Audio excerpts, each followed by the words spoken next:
This is one of the pieces when I was a child I always wanted to conduct. I've been lucky enough to have both sung it and conducted it a number of times. But just like any other great piece of art, it never gets tiring. I always find a new facet in it.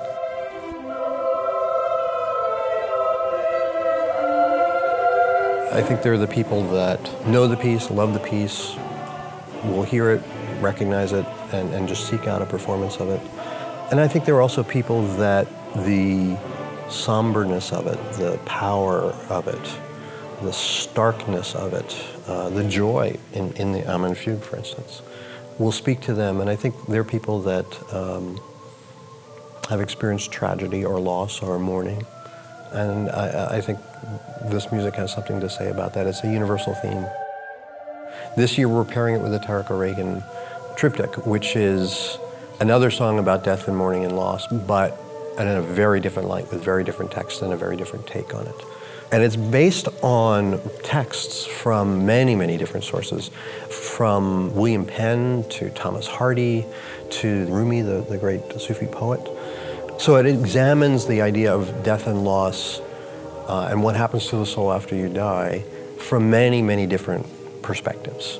You hear the acknowledgement of the loss at the beginning, and then you hear how death can be viewed as a mask, something that we're not sure what happens afterwards.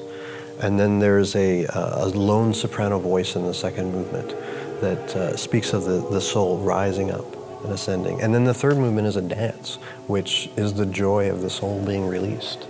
And it's a joyous piece, really. And the Mozart, with those texts that are drawn from the Catholic Requiem Mass, tends to be a little bit more somber, even though that there are little moments of joy here and there. So I think that in tone and text, they're very, very different. We're going to start with a Mozart.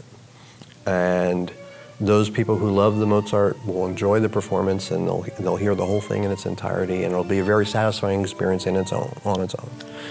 But then I think that